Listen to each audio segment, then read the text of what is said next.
দেখেন আমি একটা জিনিস বিশ্বাস করি, লোভে পাপ পাপ মৃত্যু। বুঝছেন আপনি? আসসালামু আলাইকুম দর্শক, আমার রেগুলার আড্ডায় আপনাদেরকে স্বাগতম। আজকে আমার আড্ডার সঙ্গী হয়েছেন এই মুহূর্তের সবচাইতে ক্রেজি ডিরেক্টর, ক্রেজি বলবো না, ক্রেজ ডিরেক্টর, যাকে নিয়ে সবচেয়ে বেশি আলোচনা হচ্ছে, যেই সিনেমাকে নিয়ে সবচেয়ে বেশি আলোচনা হচ্ছে, বরবাদ, মেগা স্টার শাকিব খানের সিনেমা, মেহেদী হাসান হৃদয়ের সিনেমা। আজকে মেহেদী হাসান হৃদয়ের সঙ্গে আড্ডা দিচ্ছি। আড্ডায় অনেক কথা হবে, আমাদের সঙ্গেই থাকুন। মেহেদী ভাই কেমন আছেন?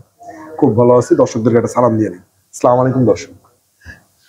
আপনার এই যে মেগা স্টার শাকিব খান, বরবাদের shooting 70% done, first look release, motion poster release, এরপরে যে সিচুয়েশনটা হয়েছে ওভারঅল, এই সিচুয়েশনটা আপনি কিভাবে এনজয় করছেন?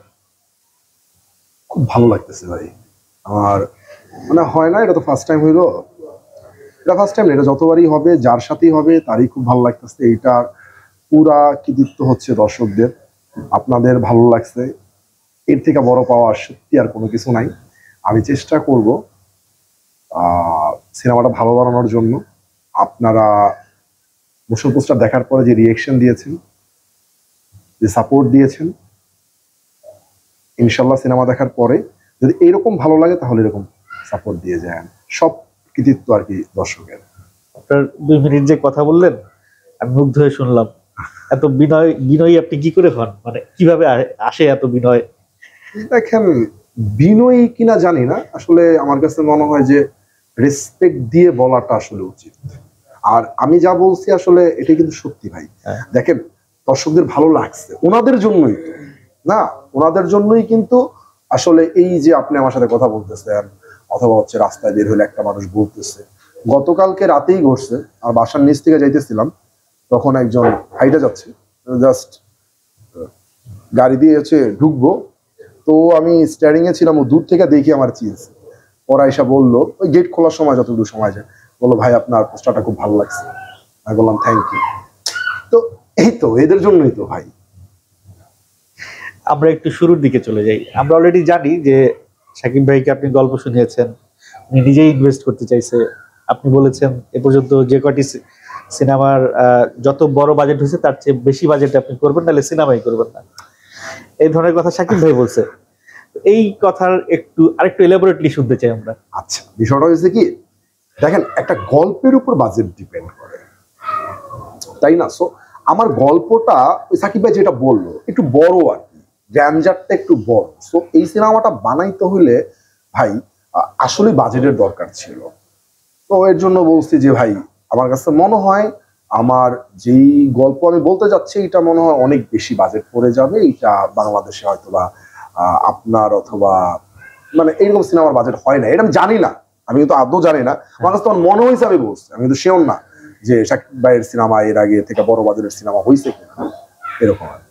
হ্যাঁ, ভাইয়া আমাকে বলছিল গল্প শোনানোর পরে, ভাইয়া যেটা কালকে বললো বলছিল যে ওই গল্প শোনার পরে বলছে যে তোমার কি আছে, প্রডিউসার আছে, ফাইন্যান্সার আছে, না থাকলে আমি করবো। আমি বলছি না ভাইয়া আছে, আমার কাছে আছে। এবং আমার মানে এটা ঘুষানোর জন্য সময় লাগতেছিল। আমার ফাইন্যান্সার বেসিক্যালি অনেক আগে থেকেই ছিল, এইটা আরো মানে 3-4 বছর আগে থেকে আমার কাছে ফাইন্যান্সার ছিল। কিন্তু আমার ফাইন্যান্সার কিন্তু বলছে, আপনি খেয়াল করে দেখেন, আমার প্রডিউসার কিন্তু বলছে যে রাইট টাইম আসুক। আপনি খেয়াল করে দেখেন ওনার প্রত্যেকটা। তো আমাদের কথা আগেই হয়ে গেছে, তো আমি আমাকে নিয়ে সময় দিচ্ছিলাম, যে বললাম পাইলাম হুট করে কইরা ফেললাম না। আমি একটা কথা বলছিলাম যে মেহেদী হাসান হৃদয় সিনেমায় একজন নতুন ডিরেক্টর, এবং নতুন ডিরেক্টর হিসেবে সে অনেক বড় বাজেটের একটা সিনেমা সে হাতে পাইছে। তো সে কি আদৌ নিজে প্রস্তুত এত বড় একটা ওজন ক্যারি করার জন্য? আমার কন্টেন্টে আমি আলাপ করছিলাম, তো এই প্রশ্নটা আমি সরাসরি আপনাকেই ছাড়ছি যে আপনি কি নিজেকে সেই প্রস্তুতিটা নিয়েছেন কিনা, বা প্রস্তুত মনে করছেন কিনা, বা কোনো ঝামেলা হচ্ছিল কিনা এটা নিয়ে একটু জার্নিটা যদি বলতেন। ভাই আমি তো আপনাকে এই কথাটা একটু আগেই মাত্র বললাম যে আমি যখন প্রস্তুত ছিলাম না, তখন আমার কাছে ফাইন্যান্সার থাকার সত্ত্বেও আমি কিন্তু সিনেমাটা নির্মাণ করতে আসি নাই। আমি যখন সিনেমাটা একদম গুছাইতে পারছি, মনে হয়েছে না ঠিক আছে এখন আসলে করা যায়, দেন আমি ভাইয়ার সাথে যোগাযোগ করি। এরপরে তো একটা ভালো সময় পাইলাম, আমি ফিকশন বানাইতাম, আপনি জানেন যে ফিকশন অনেকদিন আমি অফ রাখছি, এটা নিয়ে কাজ করছি। শুধু আমি একা না, আমার মুম্বাইয়ের টিম, কলকাতার টিম, সাকিব ভাই যতটুকু সময় পাইছে, যখনই সময় পাইছে তখনই আমার সাথে বসছে নিজে থেকে, আয় কি হচ্ছে দেখি চল। তো যখন প্রস্তুত ছিলাম না তখন আসলে আমি করি না, প্রস্তুতটা নিশ্চয় আমার কাছে মনে হচ্ছে যাই প্রস্তুত। দুইটা বিষয় এখানে রেজ করে, একটা হচ্ছে যে মেগা স্টার শাকিব খান যখন বলে আমি প্রডিউস করব কিনা, সেই প্রস্তাবটা ফিরিয়ে দেওয়াটা একটা চারটিখানি কথা না। আর দ্বিতীয় বিষয়টা হচ্ছে যে আপনি এত বড় একটা জিনিস পাইছেন হাতের কাছে, অনেকেই আপনার জায়গায় অনেকেই এই জায়গাটা পাইলে ফাট করে শুটিং এ চলে যেত, আর প্রডিউসার চলে যাবে আগে শুটিং এ যাই। আমাদের এই এশিয়া মহাদেশে যেটা হয়, একটা প্রডিউসার অ্যারেঞ্জ করা খুব টাফ। তো এত বড় একটা বড় বাজেটের প্রডিউসার আপনি পাইছেন এবং আপনি তৎক্ষণাৎ শুটিং এ না যায় নিজেকে আগে প্রস্তুত করছেন, তারপরে শুটিং এ গেছেন। এই যে একটা মানে নিজেকে কন্ট্রোল করা, সংবরণ করা, লোভ সংবরণ করা, এটা একটা ফ্যাক্টর। এবং আরো একটা জায়গায় আপনি লোভ সংবরণ করেছেন, শাকিব খান যেখানে আপনারা বলছে সে প্রডিউস করবে, সেই লোভটাও আপনি সংবরণ করেছেন। তো এই দুইটা বিষয় কিভাবে পসিবল হইলো? দেখেন আমি একটা জিনিস বিশ্বাস করি, লোভে পাপ, পাপে মৃত্যু। বুঝছেন আপনি? তো হয়তো বা ওইটা আমার মাথায় ছিল যে আমি কি করব, আমি তো প্রস্তুত না, আপনি আমাকে টাকা দিচ্ছেন, তো আপনার টাকাগুলো আমি বাসায় দিব, আমার ক্যারিয়ার থাকবে, আমার ক্যারিয়ার নষ্ট হবে, আপনার টাকা যাবে, তো আসলে কি লাভ। আর সাকিব ভাইয়ের ব্যাপারে যেটা বলছেন, দেখেন ভাইয়া আমাকে কি বলছে, তোর কি প্রডিউসার আছে নাকি আমি করব, উনি কিন্তু বলে নাই আমি করব, উনি আমাকে কিন্তু কোশ্চেন করছে তোর প্রডিউসার আছে, আমি বলছি ভাই আমার আছে। আর সত্যি তো আমার কাছে ছিল, তো ওনার সাথে তো আমি কমিটমেন্ট করছি যে উনি এই গল্প অনেক আগে থেকেই জানতো, কিন্তু তখনই আমার বলছে চলো আমরা করি, আমি বলছি না রাইট টাইম আসুক। সো আমি তো ওনার সাথে আগেই কমিটমেন্ট করে ফেলছি, তো আমি কেন কমিটমেন্ট বরখেলাপ করব, নাম্বার ওয়ান। আর ভাইয়ার প্রস্তাব আসলে আমি ইয়ে করি নাই, উনি আমাকে জিজ্ঞাসা করছে। এটা আবার এরকমও হতে পারতো যে শাকিব খান এই প্রশ্নটা ছুড়ে দিয়ে আপনাকে জাজ করেছে যে আসলে প্রডিউসারের দৌড় কত দূর। ভাই এইটা নিয়ে আমি আসলেই এরপরে আর ভাবি নাই যে আসলে জাজ করছে না কি করছে, এটা আমি ভাবি নাই। উনি আমাকে যখন বলছে আমার খুবই ভালো লাগছে, খুবই ভালো লাগছে। আমরা এটা আমার জায়গায় যে কোনো মানুষের হইলেই ভালো লাগে। একটু বলে রাখি, যেখানে চা খাচ্ছি এটা কিন্তু আমাদের কোনো পেড স্পন্সর না, র্যান্ডম একটা জায়গায় আমরা বসে চা খাচ্ছি। আমরা একটু সিনেমার গল্পটা নিয়ে জানতে চাই। সেটা হচ্ছে যে প্রথম যখন আপনি গল্পটা মাথায় আসলো, গল্পটা নিয়ে স্ক্রিপ্ট করার প্ল্যানিং করলেন এবং শেষ অবধি শুটিং এ যাওয়ার আগ পর্যন্ত স্ক্রিপ্টের একটা জার্নি আছে। আমি এটার সঙ্গে একটু অ্যাড করি, আমাদের দেশে বড় বড় সিনেমা ফেল করে চিত্রনাট্যের দুর্বলতার কারণে। আমি একটা সিনেমার নাম বলবো না, রিসেন্টলি অনেক বড় বাজেটের ভালো সিনেমা ছিল, চিত্রনাট্যের দুর্বলতার কারণে ফেল করছে। তো এটার একটা বড় জার্নি থাকে, এই জার্নিটা আমি একটু শুনতে চাই আপনার কাছ থেকে। একবারে স্ক্রিপ্ট শুরু থেকে সিনেমার আগ দিন পর্যন্ত কিভাবে রেডি হলো স্ক্রিপ্টটা? প্রথম তো এই গল্পটা আমার মাথায় আসে 2019। এইবার আপনি যখন স্ক্রিপ্টটা লিখছেন তখনই কি আপনি ভেবেছেন যে ভিলেনটা যিশু সেনকে দিয়ে করাবেন? যিশু সেন আসতে আমরা একটু সিনেমার গল্পটা নিয়ে জানতে চাই। সেটা হচ্ছে যে প্রথম যখন আপনি গল্পটা মাথায় আসলো, গল্পটা নিয়ে স্ক্রিপ্ট করার প্ল্যানিং করলেন এবং শেষ অবধি শুটিং এ যাওয়ার আগ পর্যন্ত স্ক্রিপ্টের একটা জার্নি আছে। আমি এটার সঙ্গে একটু অ্যাড করি, আমাদের দেশে বড় বড় সিনেমা ফেল করে চিত্রনাট্যের দুর্বলতার কারণে। আমি একটা সিনেমার নাম বলবো না, রিসেন্টলি অনেক বড় বাজেটের ভালো সিনেমা ছিল, চিত্রনাট্যের দুর্বলতার কারণে ফেল করছে। তো এটার একটা বড় জার্নি থাকে, এই জার্নিটা আমি একটু শুনতে চাই আপনার কাছ থেকে। একবারে স্ক্রিপ্ট শুরু থেকে সিনেমার আগ দিন পর্যন্ত কিভাবে রেডি হলো স্ক্রিপ্টটা? প্রথম তো এই গল্পটা আমার মাথায় আসে 2019। এইবার হচ্ছে যে গল্প, ওই সময়ের গল্প, মূল গল্পটা ঠিক রেখে, ওই সময় তো একরকম ছিল, প্রেক্ষাপট চেঞ্জ হয়েছে, সময়টা আগায় গেছে। তো সময়ের সাথে সাথে আমি আমার গল্পটাকে আগায় নেওয়ার চেষ্টা করছি, মূল প্রেক্ষাপটটা ঠিক রেখে। অনেক কিছু চেঞ্জ করছি, নতুন করে অনেক কিছু অ্যাড করছি, মূল জায়গাটা ঠিক রেখে।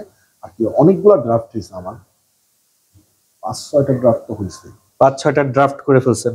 এর মধ্যে কি কোনো বাংলাদেশি রাইটারকে ইন করেছেন বা ইন্ডিয়ার কোনো রাইটারকে ইন করেছেন, বা স্ক্রিপ্ট ডক্টরিং যেটা আমরা বলি, যে আপনার গল্প কিন্তু বড় কোনো স্ক্রিপ্ট রাইটার দিয়ে আপনি সেটাকে ডক্টরিং করেছেন, এরকম কিছু হয়েছে? না, বাট আমাদের সাথে একটা টিম ছিল, এটা আমার নিজেদেরই টিম।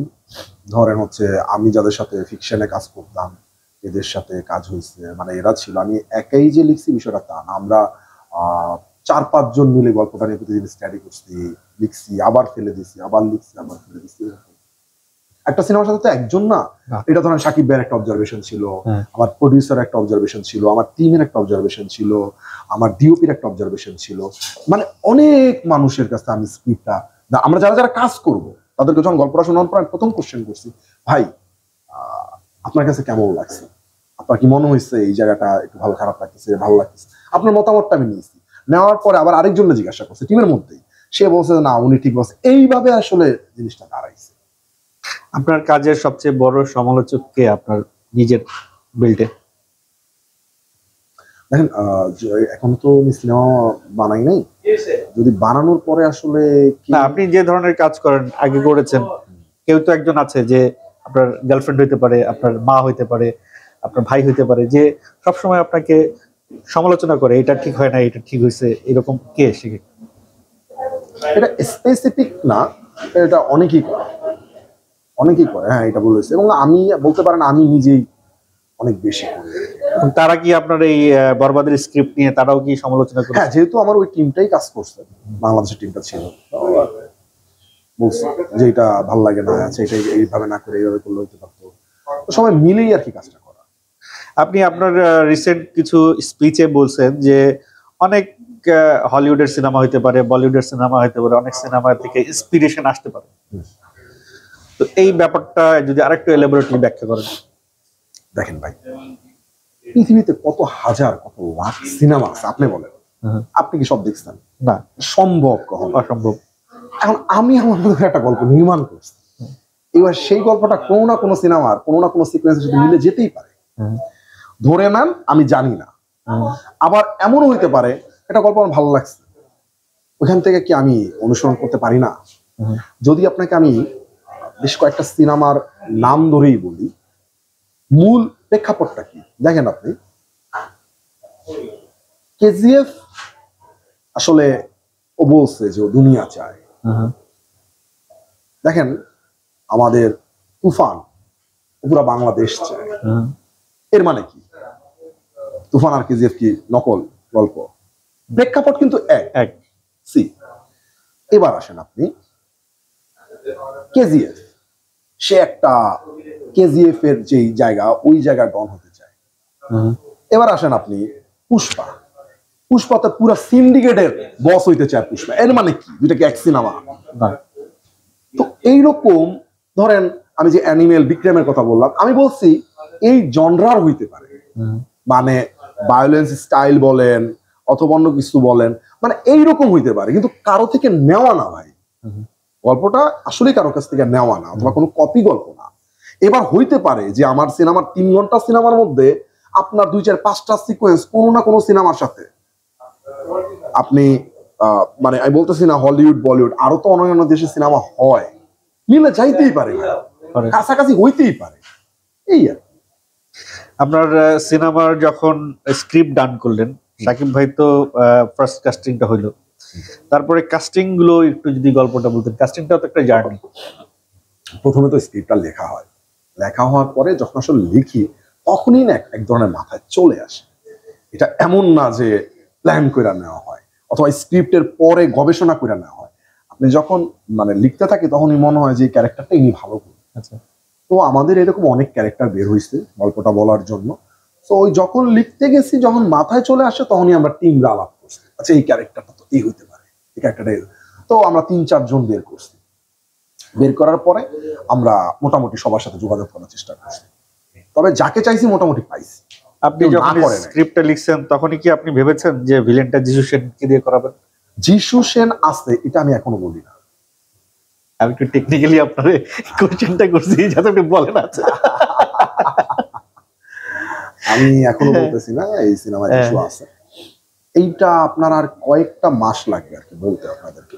একটা সময় আমরা নির্ধারণ করছি, প্রত্যেকটা সিনেমারই তো একটা মার্কেটিং স্ট্র্যাটেজি থাকে, ওই জায়গা থেকে আমরা আসলে কে ভিলেন, অন্য অন্য কাস্টিং গুলো কারা হবে, এইটা আমরা একটা সময় রিভিল করবেন স্টেপ বাই স্টেপ। আপনি যেদিন ফার্স্ট অ্যাকশন বললেন তার আগের রাতের আপনার সিচুয়েশনটা জানতে চাই। আপনি পরের দিন শুটে যাবেন, শাকিব খানকে অ্যাকশন বলবেন, এটা মানে সেই ফিলিংসটা রাতে কি ঘুম হয়েছিল? ঘুমাতে পারেন নাই? সাকিব ভাইকে বলার আগে তো ঘুম হয়ই নাই। আবার শুটিংটা শুরু হয়েছে কিন্তু সাকিব ভাইয়ের আগে থেকে। সাকিব ভাই ঢুকছে হচ্ছে আমার শুটিং এর 4 নাম্বার ডে। তো এর আগে তো শুটিং করছি, তখনও আর কি খুব ঘুম হয় নাই। খুব আর্লি আমি শুটিং এ চলে গেছি, যা হয় আর কি। এবং এখনো কিন্তু ঘুমই হয় না। এখনো ভাবি যে আচ্ছা এটা করা যাবে, এটা করবো, এটা করবো, এইভাবে করবো, এরকম। আপনার ফার্স্ট পোস্টার যে ফার্স্ট লুকটা যে রিভিল করবেন, এটার একটা স্ট্যাটাস দিয়ে আপনি জানান দিলেন এবং সেটা নিয়ে একটা মিশ্র প্রতিক্রিয়া তৈরি হলো। এই বিষয়টা কেন হইলো? আচ্ছা এইটা ভাই আমি সত্যি জানি না। মিশ্র প্রতিক্রিয়া প্রত্যেকটা জিনিসই হবে, এটা আপনি মানে এটা একটা পার্ট তো হবেই। যেটা হয়েছে আমি করছিলাম কি, আমি আসলে সবার উপরে ছেড়ে দিছিলাম। মানে এটা আমি কিন্তু তাদেরকে কাইন্ড অফ একটা রেসপেক্ট দেখাইছি। কাইন্ড অফ না, আমি রেসপেক্টই করছি যে আমার কাছে 2টা দিন আছে, 2টা দিনের আপনারা ঠিক করেন যে কবে দিব। এখন এইটাকে আসলে অনেকভাবে নিছে, কিভাবে নিছে আমি জানি না, কিন্তু আমি আসলে ওই রকম করে বলি নাই, মানে যেটা নিয়ে খারাপ ভাববে। আমি আজকে আপনার ইন্টারভিউতে বলে দিই, দেখেন এটা নিয়ে আপনারা যারা একটু লেখালেখি করছেন, একটু কন্টেন্ট বানাইছেন, সবার উপর রেসপেক্ট রেখে বলছি, আমি আপনাদের উপর ছেড়ে দিচ্ছি। আমি আপনাদেরকে ওই সম্মানটা দিচ্ছি। ইনফ্যাক্ট আমি সামনেও দিয়ে যাবো ইনশাল্লাহ। আমি আপনাদের উপর ছেড়ে দিচ্ছি, আপনারা বলেন কবে হলে ভালো হয়। সো যদি কারো খারাপ লেগে থাকে আমার স্ট্যাটাসের কারণে, আমি দুঃখিত। সিনেমা একটা বড় জায়গা, মানে অনেক বড় একটা জায়গা নাটকের তুলনায়। তো আপনি একটা বড় জায়গায় এসে দাঁড়িয়েছেন এখন, এবং এই জায়গা যত বড় ওই জায়গায় পলিটিক্স তত বেশি হয়। আপনি এই পর্যন্ত কি কোনো পলিটিক্স ফেস করছেন? ফিল্ম পলিটিক্স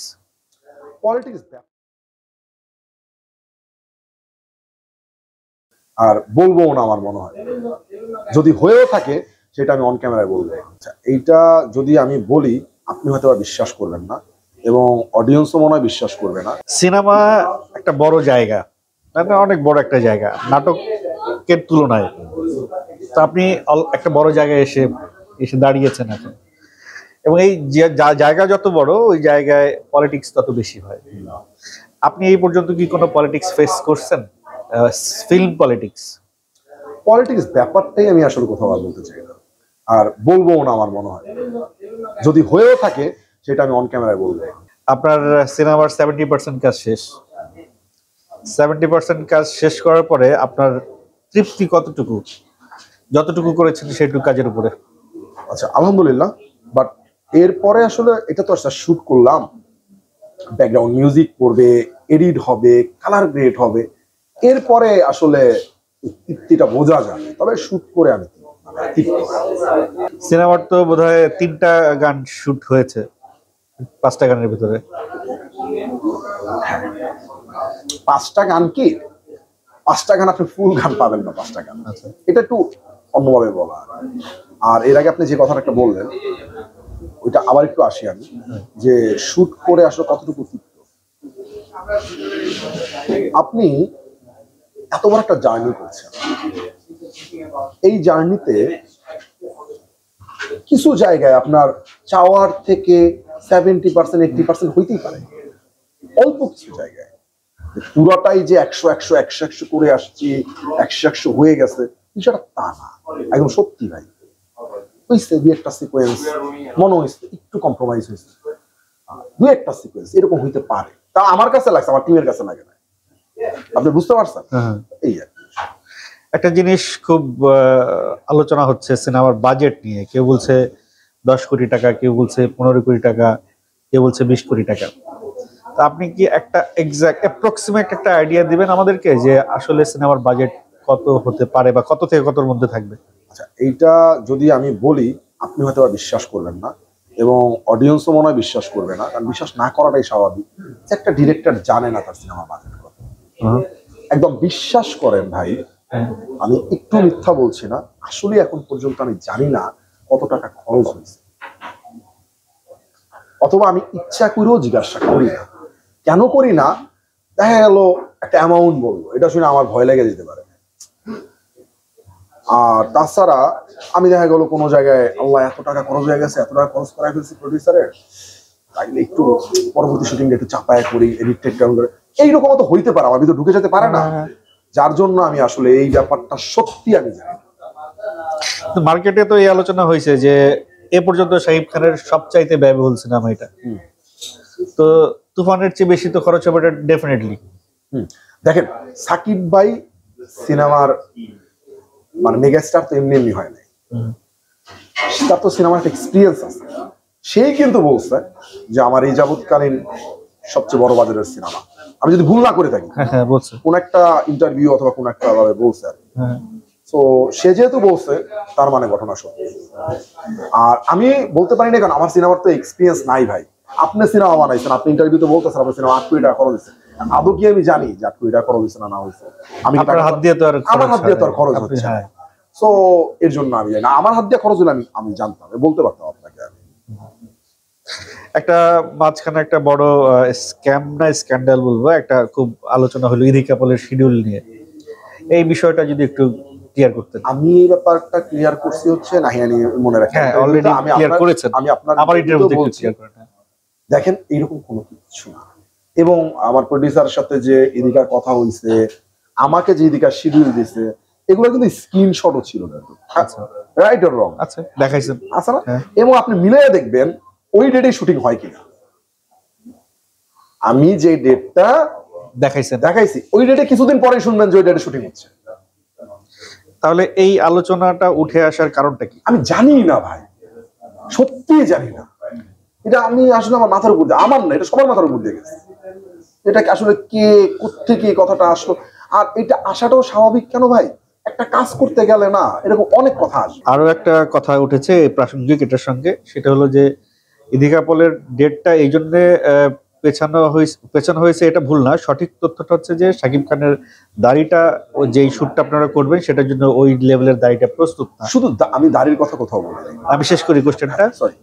তো আমরা যারা বিভিন্ন কন্টেন্টে শুনেছি বা তার ওই লুকটা আপনার প্রস্তুত না, অনেকেই আমার কন্টেন্টে নিজে কমেন্ট করে গেছে, আপনার ইন্টারভিউ জানে ওরা, আপনার ইন্টারভিউ আসবে আমার চ্যানেলে, তারাদের কোশ্চেন এটা যে শাকিব খানের দাড়ি যদি ফ্যাক্টর হয়ে থাকে তাহলে তার দাড়ি তো আগের চাইতে এখন এই ফার্স্ট লুকের দিন আরো ছোট হয়েছে, তাহলে দাড়ি বড় করবে কবে?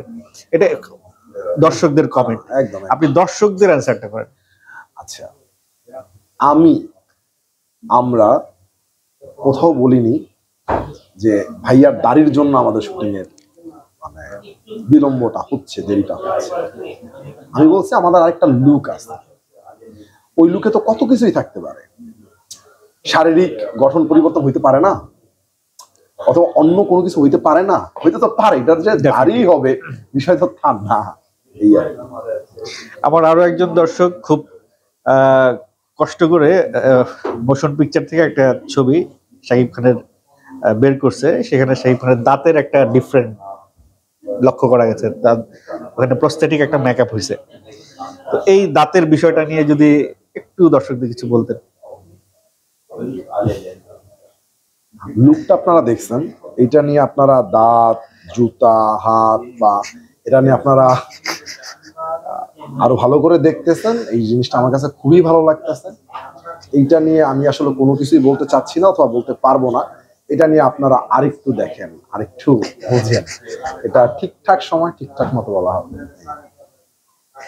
খুব টেকনিক্যাল অ্যান্সার দিল। শুটিং এ আরো একটা বিষয় হয়েছে, খুব এপিক একটা বিষয় হয়েছে, মহেশ ভাটের সঙ্গে আপনার দেখা হয়ে গেল, আপনার কপালে বোধহয় মহেশ ভাট চুমু খেলো, সেই ছবিটাও ভাইরাল হয়ে গেল, এবং মহেশ ভাটের মতো একজন বিখ্যাত পরিচালক আপনার প্রশংসা করলো, আপনার সেটে আপনার সঙ্গে সময় কাটালো। ওই বিষয়ের ওই এক্সপিরিয়েন্সটা যদি দর্শকের সঙ্গে শেয়ার করতেন।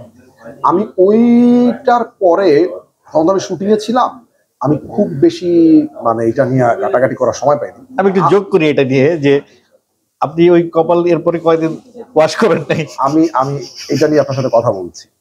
আমি ওইটার পরে আপনার একটা এটা নিয়ে ভিডিও দেখছিলাম, পুরো ভিডিওটা আমি দেখি নাই।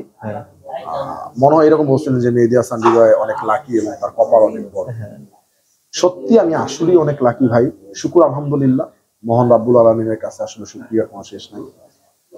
শাকিব খান আমাকে শিডিউল দিচ্ছে, এত ভালো একটা প্রডিউসার পাইছি, মহেশ ভাটের মতো লোক, মানে এত বড় মাপের একজন মানুষ আমার কাজের প্রশংসা করছে, আমার সাথে গল্প করছে, আমার কপালে চুমো দিচ্ছে।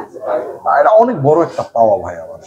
ও অবশ্যই আপনি যেটা বলছেন, আপনার কোশ্চেন আনসারটা করি, যেটা যোগ ছিল আপনার, যে কতদিন আমি ইয়ে করি নাই, এই শুটিং এর সময় ঘটনাটা ঘটছে তো, এরপরে এইটা আমি খুব বেশি ভাবি নাই ভাই, মানে ওইটা ভাবি নাই কেন, ওইটা নিয়ে যদি আমি ভাবি অথবা আমার ভাবনা আসে নাই, তাইলে আমার ওইটা নিয়ে পড়ে থাকতাম, ওই শুটিংটা নিয়ে পড়ে থাকতে পারতাম না। আর ওইটা আমার ভিতরে তখন আসলে ওইভাবে কাজও করে না, যে পরবর্তীতে মনে হয়েছে যে না, তখনও মনে হয়েছে, ছবিটা দেখার পরও মনে হয়েছে, ছবিটা আমার সামনে আসলে মনে হয়, কিন্তু সবসময় তো শুটিং এর মধ্যে ছিলাম, তখন তো আমার মানে একদম টানা শুট চলতেছে। এই বিষয়টা হচ্ছে উনি শুটিং এ আসছে, গল্পটা আসলে ওনার তো আর বললে সমস্যা হইতো না, ওনার আমি জাস্ট একটু বললাম, উনি গল্পটা শুনে জাস্ট ওয়াও, জড়ায়া দিল। এরপর উনি খুব আগ্রহ নিয়ে শুটিং দেখলো, একটা শর্ট ডিজাইন করলাম, শর্টটা দেখলো, শর্টটা শেষ হওয়ার পরে অনেকে হয় না ইউনিট তালি দিয়ে দিই, উনি তালি দিয়ে ধরেন এবং জড়ায় ধরে চুমা টুমা দিয়ে বসছে আর কি, যে বাহবাটা দিচ্ছে, অনেক বড় একটা পাওয়া, যে ব্রিলিয়ান্ট ব্রিলিয়ান্ট। আপনার সেটে আপনি একটা স্টুডিওর ছবি প্রকাশ করেছেন, এলইডি স্টুডিও, বিশাল একটা স্টুডিও, ওইটার বিষয়ে যদি একটু ডিটেইল বলতেন। আচ্ছা, ওইটা হয়েছে কি, ধরেন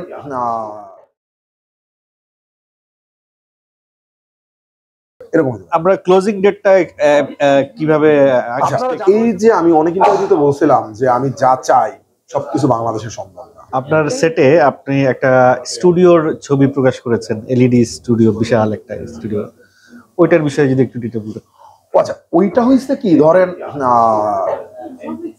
একটা আমরা হয় না শুট করি পিছনে ক্রোমা কাপড় দিয়ে বসাই, আর ওইটা যেটা হয় ওইটা হচ্ছে যে আপনি যে সিকোয়েন্সটা শুটিং করবেন, ওই সিকোয়েন্সটা নিয়ে ওদের সাথে 2-3 মাস আগে থেকে বসতে হয়, ওইখানে আপনার লাইট সেট সব কিছু বানানো থাকে, ওরা বানাবে আপনার মতো করে।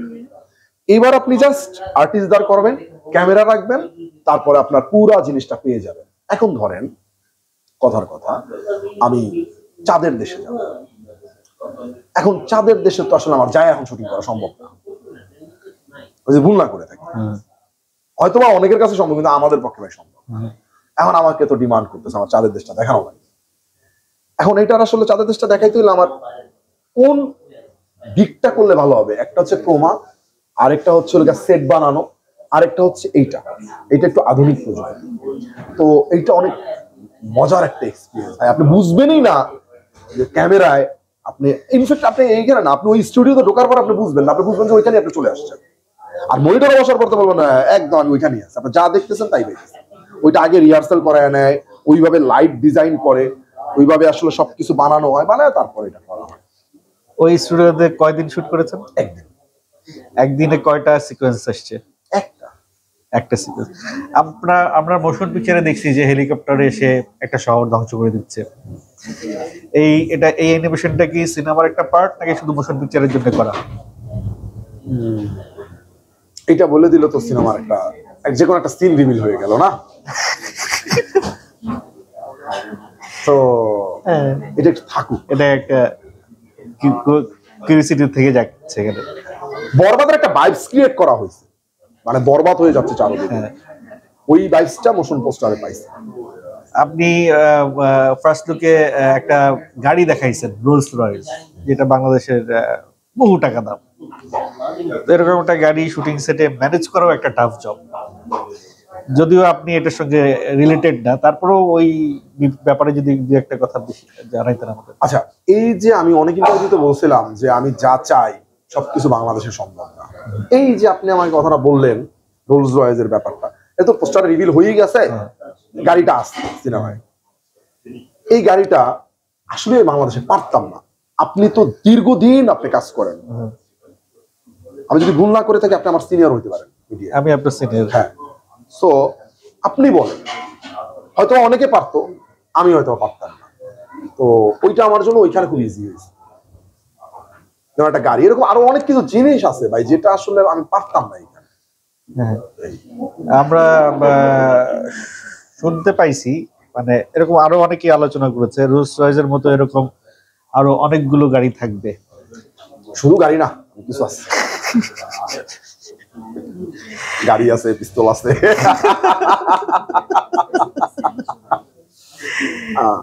ইন্টারেস্টিং কিছু বিষয় আছে। শাকিব খানের এই যে একটা ফোন আছে খুব ইন্টারেস্টিং, মোবাইল।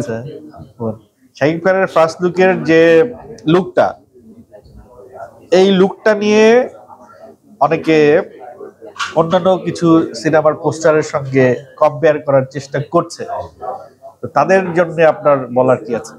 না ভালো তো, ভালো। ওনারা যে এটা নিয়ে হচ্ছে মানে স্টাডি করতেছে, এটার সাথে ওইটা মিলে গেল কিনা, আমি খুব ভালোভাবে দেখি ভাই বিষয়টা। খুব ভালো, খুব ভালো, ভালো লাগে যে মিল পাই, তাহলে পাইছি।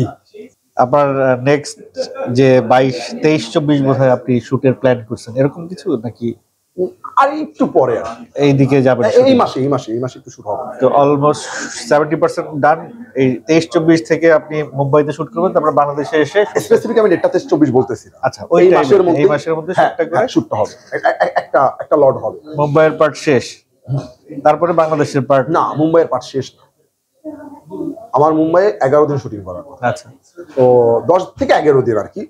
তো এর মধ্যে এখন আমরা একটা অংশ করব, আরেকটা অংশ আবার আমরা রেখে দিব।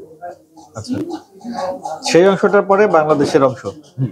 না, সেই অংশটার পরে বাংলাদেশের অংশ হইতে পারে, অথবা আগে বাংলাদেশে হয়ে যেতে পারে, এরকম হতে পারে। আমরা ক্লোজিং ডেটটা কিভাবে? আপনারা জানুয়ারিতে ক্লোজিং ডেট পেয়ে যাবেন, জানুয়ারিতে পেয়ে যাবেন, জানুয়ারি শেষ। আর এই যে আমি একটু যদি কম্পেয়ার করে বলি, যে ধরেন পুষ্পার একটা গানের জন্য ওরা, বা যে কোনো একটা ধরনের ট্রেলারের জন্য বা একটা টিজারের জন্য ওরা একটা শহরে চলে গেল, একটা ইভেন্ট করলো, বিশাল ইভেন্ট করলো, ওইটা উপলক্ষে স্টেজ করলো, একটা বড় পরিসরের প্রোগ্রাম করলো। আপনি কিন্তু আমাদেরকে সেই হোপটা দিয়ে দিচ্ছেন, ফার্স্ট লুকেই এত বড় একটা ইভেন্ট করে ফেলছেন। এরপরে গান আছে, ট্রেলার আছে, টিজার আছে, আর অনেক কিছু আছে। তো এইগুলোতেও কি আমরা এরকম বড় বড় ইভেন্ট সামনে পাবো? আমি কথা দিতে পারতেছি না, এই ব্যাপারটা আসলেই আমার প্রডিউসারদের উপর ডিপেন্ড করে। আর হারলাইন এখানে যুক্ত হয়েছে, আপনারা সবাই জানেন হারলাইন বাংলাদেশের কত বড় একটা প্রতিষ্ঠান। আমি আসলেই হারলাইনকে অনেক ধন্যবাদ দিতে হয় যে ওনারা বরবাদের সাথে যুক্ত হয়েছে। তো হতে পারে, হবে, মানে অনেক না হইলেও হবে, যেহেতু শুরুতেই আলহামদুলিল্লাহ এত বড় একটা জিনিস পাইছেন। হয়তো ট্রেলার অথবা টিজার অথবা গান অথবা আরেকটা সেকেন্ড লুক আছে, ওই লুকের সময় হয়তো পাইতে পারেন, যে লুকটার জন্য আমি অ্যাকচুয়ালি ওয়েট করতেছি। এটার পরেও আরেকটা সেকেন্ড লুক আপনি ছাড়বেন? আমার বিশ্বাস ওইটা এবারও মানে এই ফার্স্ট লুক যেরকম আসলে সবাই খুব প্রশংসা করছে, ওটাও করবে ইনশাআল্লাহ। তো এই ইভেন্ট গুলার যেভাবে আপনারা, আবারও রিপিট করছি আমি কোশ্চেনটা, কারণ দর্শক এটা এক্সপেক্ট করছে। আমার ধারণা যে যেভাবে আপনি ফার্স্ট লুকটা এত বড় পরিসরে এত আয়োজন করে করলেন, পুষ্পার ইয়েটাই রিলেট করে বলছি, আমরা কি এরকম বড় কোনো ওপেন গ্রাউন্ডে একটা গান রিভিল হইলো, এইরকম প্রোগ্রামগুলো আমরা এক্সপেক্ট করতে পারি যে দুই একটা অ্যাটলিস্ট হইতে পারে, সত্যিই পাই জানা। তবে ইভেন্ট হবে, আমি এখন পর্যন্ত যতটুকু শুনছি ততটুকুতে হওয়ার চান্স আছে। ইভেন্ট হবে, এখন সেটা কি কোনো মানে কোথায় হবে সেটা জানি না। আমরা একটু ব্যক্তি মেহেদী হাসান হৃদয়ের কাছে আসতে চাই। ব্যক্তি মেহেদী হাসান হৃদয় সম্পর্কে কাজ নিয়ে কথা বললে খুব ভালো লাগতো ভাই। ব্যক্তি মেহেদী হাসান হৃদয় সম্পর্কে অনেকেরই কৌতূহল আছে, তার গার্লফ্রেন্ড আছে কিনা, বা ম্যারিড কিনা, পরিবারে কে কে আছে, এইটা দিতে দেয়। ফ্যামিলি তো আছে, মা আছে, বাবা নাই, ভাইও নাই, বোনও নাই, আমি একা। আর গার্লফ্রেন্ড আছে কি না আছে, মানে এই টাইপের আসলে কোশ্চেন মানে আমি প্রস্তুত না, মানে এই রিলেটেড কোনো কোশ্চেন আমি আসলে প্রস্তুত না। তবুও আমি এই রিলেটেড আরেকটা কোশ্চেন করব, যেহেতু আমরা রিসেন্টলি দেখছি আমাদের অনেক স্টার ডিরেক্টর হিসেবে স্টার হওয়ার পরে নায়িকাদের সঙ্গে তাদের অ্যাফেয়ার দেখেছি, অ্যাফেয়ার ভেঙে যাওয়ার খবরও শুনেছি। তো এই ধরনের কথাবার্তা, এই ধরনের ইস্যুস তো সামনে অবশ্যই আসবে, আপনার জীবনেও আসবে, অনেক নায়িকাই চাইবে, এটাই স্বাভাবিক। এটা হচ্ছে গিয়ে আমাদের ওই যে ফিল্ম পলিটিক্স এর কথা বলছিলাম, এটা একটা ফিল্ম পিয়ার। নায়িকারা তলে তলে ডিরেক্টরদেরকে ফোন করবে, গিফট করবে, দেখা করবে। আবার ওই যে একটা স্পেশাল কি কাস্টিং কাউচ কি যেন একটা শব্দ আছে, এই ধরনের কিছু ইস্যুস আছে। তো আপনার বিষয়ে এখনো পর্যন্ত কোনো এই ধরনের কোনো নিউজ আমি বের করতে পারি নাই যেটা নিয়ে একটু স্ক্যান্ডাল করা যায়। নাই, এর জন্যই পারেন নাই ভাই, থাকলে পারতেন, থাকলে আপনারা পারতেন ওই আর কি। কিভাবে কিভাবে থাকলেও কিভাবে এগুলো আপনি আড়াল করে রাখেন, কৌশলটা কি? আগে কাজটা করি ভাই, আগে প্রেম পরে প্রেম। খুব সুন্দর বলেছেন, আগে প্রেম পরে প্রেম, খুব সুন্দর। কাজটা করতে চাই ভাই, মনোযোগ সহকারে কাজটা করতে চাই, এটা মানে এই সিনেমাটা অনেক দূর কাজ করতে চাই ভাই। প্রেম, বিয়ে, শাদী এগুলা নিয়ে একদম এখন ভাবতেছি না। আর কবে ভাববো আসলে এটা জানি না, মানে আমার জন্য তো অনেক বড় পাওয়া, মাত্র এখানে পা দিলাম, জার্নিটা শুরু হইলো, এই জার্নিটা অনেক দূর যাইতে চাই ভাই, ভালো ভালো কাজের মাধ্যমে অনেক দূর যাইতে চাই। আপনি একটা খুব স্যাড নিউজ দিলেন আমাদের, আপনার বাবা নেই। আপনি একটা খুব স্যাড নিউজ দিলেন আমাদের, আপনার বাবা নেই। সেটা বাবা মারা গেছে 22 বছর, ছোটবেলা থেকে অলমোস্ট বাবা নেই। আপনার বয়সই তো বোধ হয় 17-18, 22 বছর আগে বাবা না ভাই,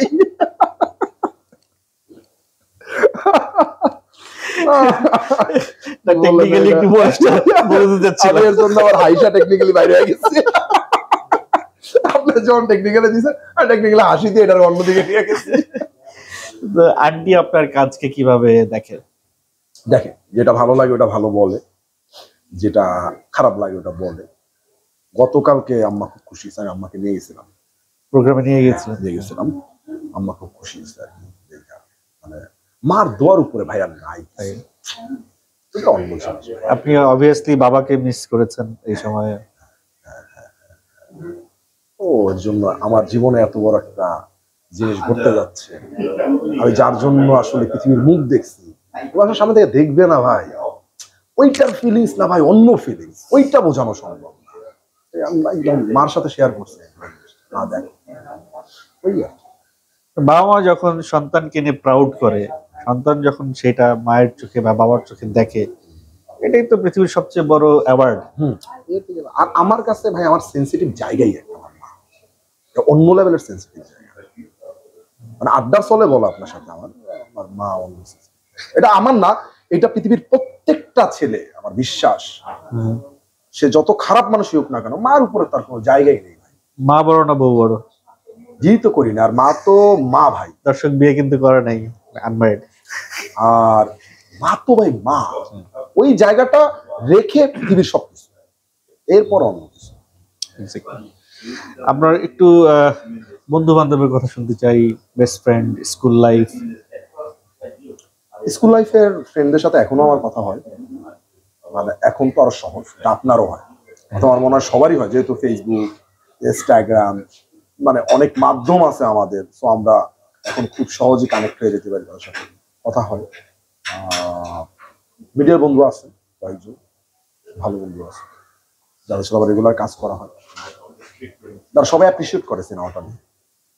মিডিয়ার বন্ধুর কথা যখন বললেন, অপূর্ব আমার একটা কথা বলছিল অনেকদিন আগে, মিডিয়াতে কেউ সারা জীবন কারো বন্ধু না, কারো শত্রুও না। তো কথাটার অর্থ এই দাঁড়ায় যে আসলে মিডিয়াতে কোনো বন্ধুত্ব হয় না। আদৌ কি সত্য? ভাই আমি এটা জানি না, আমি আমার মিডিয়া ক্যারিয়ার 12 বছর, মানে আমার অ্যাক্সেস করা শুরু থেকে, তো আমার সাথে হ্যাঁ শত্রু হয়েছে, আপনার শত্রু হবেই, কোথায় হবে না। আর আমিও তো ভাই এমন না যে ফেরেশতা, তাই না? আমার মধ্যে খারাপ দিক ভালো দিক দুইটাই আছে। আর আমার খারাপ দিক অনেকের আপনার ভালো নাই লাগতে পারে, আপনার সাথে হয়ে গেছে আমার শত্রু। আর এই যে বন্ধু হয় না শত্রু হয় না, এইটা আমি আসলে জানি না ভাই। আমার সাথে এমন কোনো কিছু হয় নাই যেটা আমি বলবো যে বন্ধুও হয় না শত্রু হয় না। হয়তো ভাইয়ার সাথে হয়েছে, অথবা তার এক্সপিরিয়েন্স এটা বলে। এই ব্যাপারে আপনার প্রথম মিডিয়ার ইনভলভমেন্টটা কিভাবে হইলো, মিডিয়াতে কিভাবে আসলেন আপনি?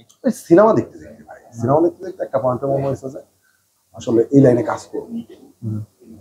তখন থিয়েটার করি। কোন থিয়েটার করতেন? অঙ্গীকার নাট্যদল নামে একটা থিয়েটারে ছিলাম শুরুতে। তো এরপরে অ্যাসিস্ট করি। প্রথম অ্যাসিস্ট কাকে করলেন? প্রথম অ্যাসিস্ট করছি ইশতিয়াক আহমেদ চৌধুরী। এবং প্রথম না, আপনি বলতে পারেন যে ওনার সাথে করা হয়েছে আবার। এরপরে আমি আর অ্যাসিস্ট করিনি কারো, মানে ভাই ব্রাদারদের সাথে ছিলাম, সবিয়েলের সাথে ছিলাম, মানে সূত্র ধরে ওইভাবে পাওয়া। আপনি একটা ইন্টারভিউ তো বলছিলেন। হ্যাঁ, আমি ওখানে তাহলে আমার ইন্টারভিউতে একটু ভুল আছে। আপনি ফাহিমের কথা বলছিলেন। ইফতেখার আহমেদ ফাহিমের কথা বলছিলেন। ফাহমি, রনি, তখন ফাহমি, রনি ভাই, রাজ ভাই, রুমেল ভাই। রুমেল ভাই মানে কিন্তু ওই যে ঠুয়া, ওই সময় খুব পপুলার নির্মাতা ছিল।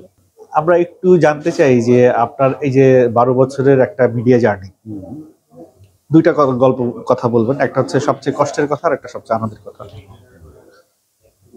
ধরেন কষ্টের কথাটা বইলা কষ্ট পাইতেই চাই না, অথবা এটা যে চলে যাচ্ছে। আনন্দের কথা যখন মনে পড়বে না, আনন্দ লাগবে, এটা বলতে ভালো লাগবে।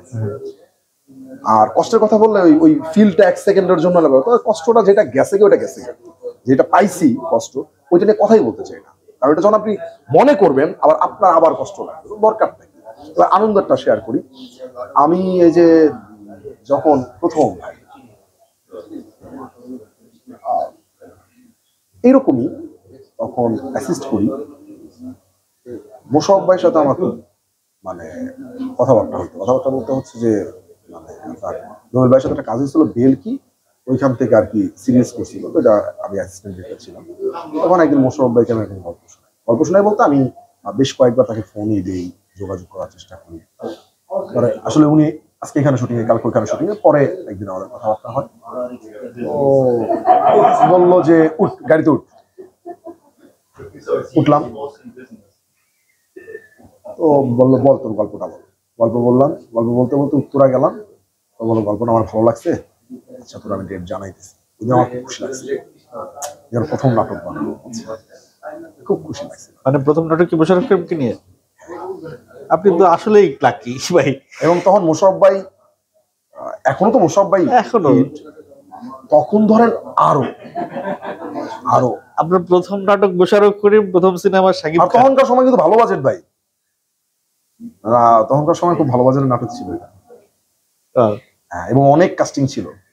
ওই যে একটা কথা আছে, সঙ্গদোষে লোহা ভাসে, একটা বিষয় আছে। তো আমি আপনার সঙ্গে বেশি দিন থাকলে আমি অনেক লাকি হয়ে যাবো। না জানি না ভাই, আলহামদুলিল্লাহ, শুকর আলহামদুলিল্লাহ। মেহেদী হাসান হৃদয়ের প্রিয় খাবার কি? আমার ওই রকম খিচুড়ি ভালো লাগে। এরপরে আইসক্রিম ভালো লাগে।